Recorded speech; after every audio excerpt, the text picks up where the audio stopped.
March 7th of this year, Representative Walter Jones of North Carolina introduced House Resolution 107 into the United States Congress. The resolution states, whereas the cornerstone of the Republic is honoring Congress's exclusive power to declare war under Article 1, Section 8, Clause 11 of the Constitution, now therefore be it resolved by the House of Representatives, the Senate concurring, that it is the sense of Congress that, except in response to an actual or imminent attack against the territory of the United States, the use of offensive military force by a president without prior and clear authorization of an act of Congress violates Congress's exclusive power to declare war under Article 1, Section 8, Clause 11 of the Constitution. Jones intended his resolution to express the sense of Congress that the use of offensive military force by a president without the prior and clear authorization of an act of Congress constitutes an impeachable, high crime misdemeanor under Article 2, Section 4 of the Constitution. Why does President Barack Obama deserve to be impeached? Here are 4 reasons. Doing little or nothing at all will result in even greater deficits, even greater job loss, even greater loss of income.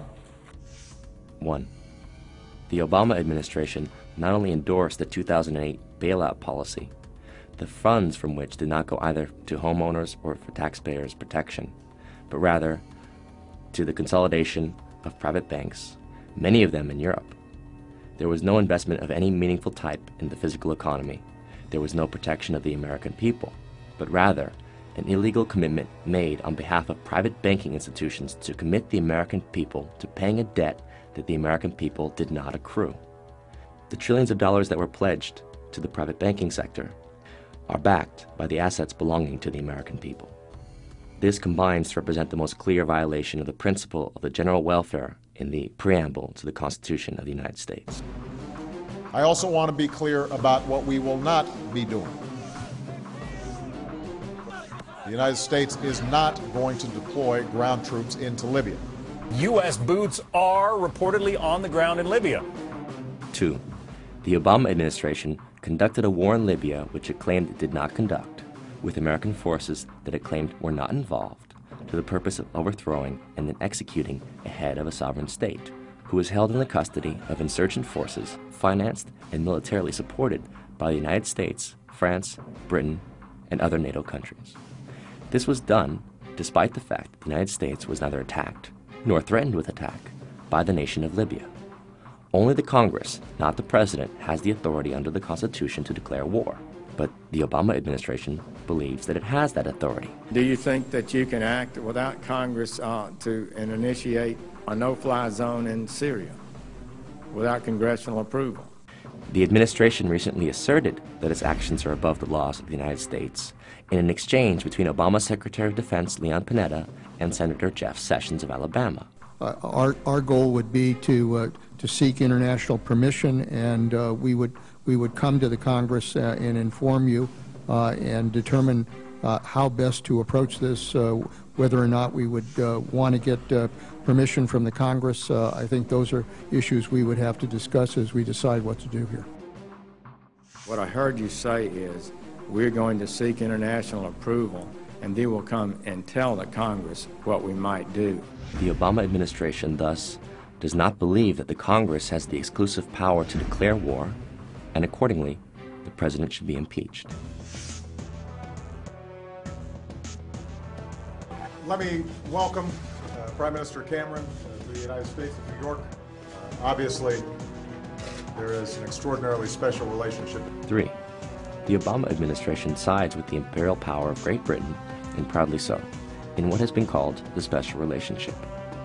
Through that special relationship, the United States, as a result of the false intelligence advocated by Tony Blair, claimed that Iraq had weapons of mass destruction and conducted a preventive war against Iraq in 2003. Preventive war was declared a crime against humanity by the Nuremberg Statutes of 1947. But now, on March 13th of this year, Barack Obama and David Cameron declared their intention to seek the removal of the Syrian regime of President Bashar al-Assad, a regime that has shown no intent of threatening or attacking the United States Republic. This shows Obama's intent to continue a policy of war, for the commission of which the Nazis were sentenced to death at Nuremberg. If President Obama intends to finance, arm, or in any way militarily support the rebel factions against the president of Syria, he has a constitutional requirement to approach the Congress for a declaration of war. 4. President Obama has committed us as a country to a policy of indefinite warfare, including on American soil. On December 31st, 2011, Barack Obama signed into law the 2012 National Defense Authorization Act, which includes provisions that state that Congress affirms that the authority of the President to use all necessary and appropriate force pursuant to the authorization for use of military force includes the authority for the armed forces of the United States to detain covered persons pending disposition under the law of war. When Congress defined such covered persons, exempting U.S. citizens from the language, they were rebuked by the Obama administration, which told them to remove U.S. citizens from being precluded. Thus, as a result, U.S. citizens can also be detained by the U.S. military indefinitely without due process or civilian trial. This now allows the United States military to arrest and detain without trial American citizens who are deemed enemy combatants. It abrogates the Constitution of the United States in the 4th, 5th, and 6th Amendments, the right of the people to be secure in their persons against unreasonable searches and seizures, and that no person shall be held to answer for a capital or otherwise infamous crime unless on a presentiment or indictment of a grand jury, and that the accused shall enjoy the right to a speedy and public trial by an impartial jury. All of these rights have been abandoned by the United States under President Barack Obama. Further, the President asks the country to believe him when he says that he will not use his power of the executive towards the arrest of U.S. citizens pursuant to the NDAA of 2012. However, the executive branch has already ordered the execution of an American citizen in November of 2011. The Obama administration has already assassinated an American citizen, Anwar al-Awlaki, who was never tried in absentia, but was simply indicted by a secret court, according to the executive branch, who then ordered his assassination, a murder which also included that of his son, a 16-year-old boy, and a family friend. Considering the president's willingness to assassinate American citizens, are we really ready to entrust him with the power to indefinitely detain U.S. citizens in the course of so-called combat? After all, our Constitution promises the trial of all crimes, except in cases of impeachment, shall be by jury, and such trial shall be held in the state where the said crimes shall have been committed. Now is the time.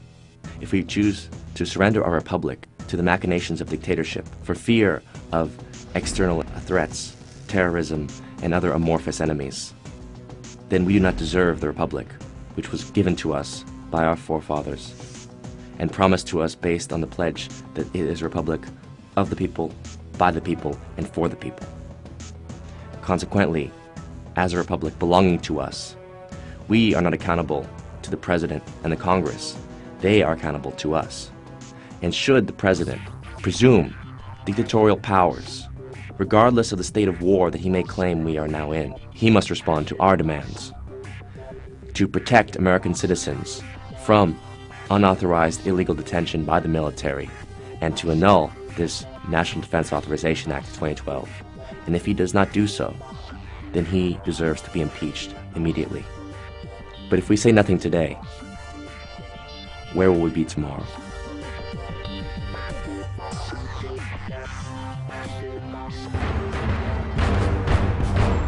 Ask yourselves, what are you doing in this time of great challenge? What are you doing to unlock minds? Go to Infowars.com and PrisonPlanet.tv for the latest headlines and cutting-edge information.